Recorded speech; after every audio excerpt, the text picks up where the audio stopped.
আসসালামু আলাইকুম।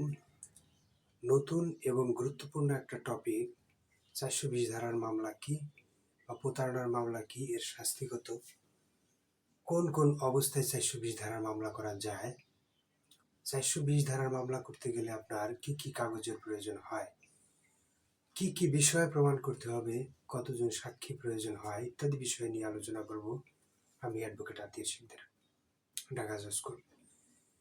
অ্যাকচুয়ালি প্রতারণার মামলার বিষয়ে একটু বলতে গেলে তার আগে আমাকে বলতে হয় ৪২০ কি। ৪২০ ধারা মামলাটা কি? কাউকে ধোঁকা দিয়ে কোনো ব্যক্তির কাছ থেকে অর্থ আদায় করা বা কোনো সম্পত্তি আদায় করা বা মূল্যবান জামানত আদায় করা। যেমন ধরুন ১ বিঘা সম্পত্তি আপনার কাছে বিক্রয় করলো, বিক্রয় করার জন্য বায়না চুক্তি করলো, বায়না চুক্তিতে টাকা নিল, বায়না চুক্তিতে রেজিস্ট্রি করলো না।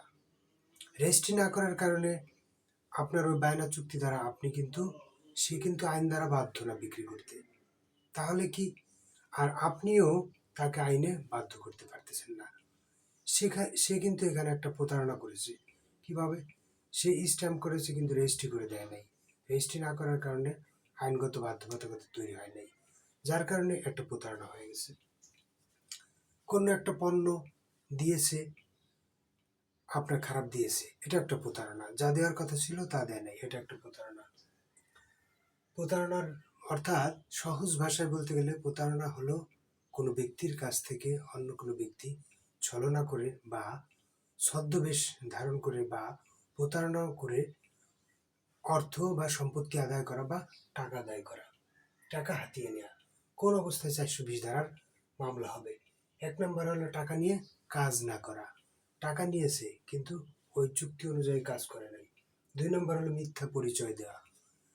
ওনার যে পদটা ছিল না সেই পদ ধারণ করে একটা মিথ্যা পরিচয় দিয়ে কোনো কাজ করা, ভুয়া কাগজ দেখানো। আপনাকে বিদেশে নেওয়ার জন্য ৫ লক্ষ টাকা নিয়েছে, আপনাকে বিমান টিকিট ধরিয়ে দিয়েছে, কিন্তু ওটা বিমান টিকিট না, ওটা বিমানের টিকিটের আগে যে একটা ফর্ম ফিল আপ করা হয় সেটা। তাহলে কি? আপনাকে দেখাচ্ছে পাসপোর্ট দিচ্ছে, বিমান টিকিট দিচ্ছে, এটা চুক্তি অনুযায়ী কাজ করে নাই, চুক্তি ভঙ্গ করা। আপনার সাথে আর এক ব্যক্তির চুক্তি হয়েছে, চুক্তিটা পালন করে নাই, এটা একটা প্রতারণা। পণ্য ডেলিভারি না দিয়ে টাকা নেওয়া। যদি কোনো ব্যক্তি পণ্য দেওয়ার কথা বলে কোনো টাকা নেয়, টাকা নিয়েছে কি অনলাইনে, যেমন বিকাশ প্রতারক বা অনলাইনে আপনাকে একটা পণ্য ডেলিভারি দেওয়ার কথা, যে স্যার আগে টাকাটা পাঠিয়ে দেন, আমরা ডেলিভারি দিয়ে দিচ্ছি, বা আগে ডেলিভারি চার্জ পাঠান। ডেলিভারি চার্জ যদি ১০০ টাকাও হয়, ১০০ টাকা পাঠালেন, পরে পণ্য পাঠালেন না, একটা প্রতারণা। কি কি প্রমাণ করতে হবে? আপনাকে প্রমাণের বিষয় হলো আপনি যে টাকাটা লেনদেন করেছে সেটা হতে পারে বিকাশ, নগদ, রকেট। এটা একটা রসিদ হতে পারে, চুক্তিপত্র, যে চুক্তিপত্র ছিল চুক্তিপত্র, স্ক্রিনশট, আপনি টাকা লেনদেন করেছেন তার স্ক্রিনশট, ফোন রেকর্ডও সাক্ষ্য হিসেবে গণ্য হবে।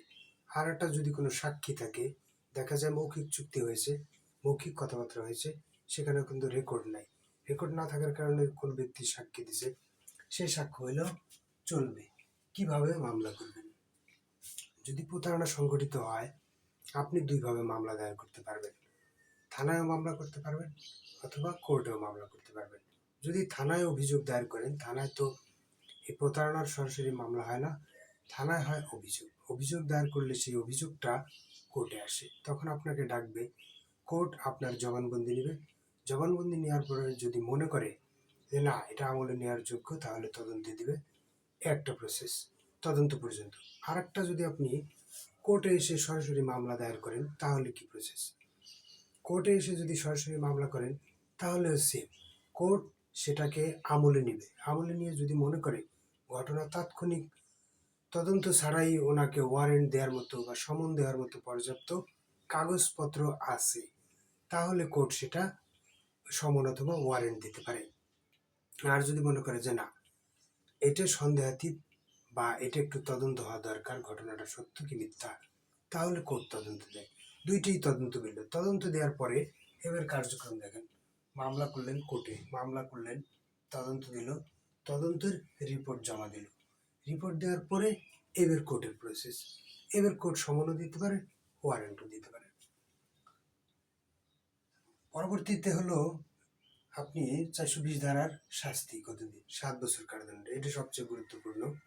আমরা যখন 406 এবং 420 ধারার মামলা করি তখন সাধারণত দেখা যায় 406 শাস্তি কম, 420 শাস্তি বেশি। 420 7 বছর কারাদণ্ড থাকার কারণে রেমিডিটা ভালো পাওয়া যায়। জরিমানা করতে পারে এবং ক্ষতিপূরণ করে দেওয়ার জন্য বলতে পারে। মামলা করতে কি কি কাগজপত্র প্রয়োজন? মামলা করতে গেলে 1 নম্বরে লাগবে যে মামলা করবে তার এনআইডি, তার নাম, তার ঠিকানা, প্রপার যেখানে থাকে আর ঘটনা যেখানে সংঘটিত হয়েছে সেখানে। আরেকটা হলো যার নামে মামলা করবেন যতদূর জানা তার নাম ঠিকানা যতদূর জানা যায় ততটুকু দিতে হবে। এখন কথা হলো বিকাশ প্রতারক বা অন্যান্য প্রতারণার ক্ষেত্রে কিন্তু নাম ঠিকানা থাকে না।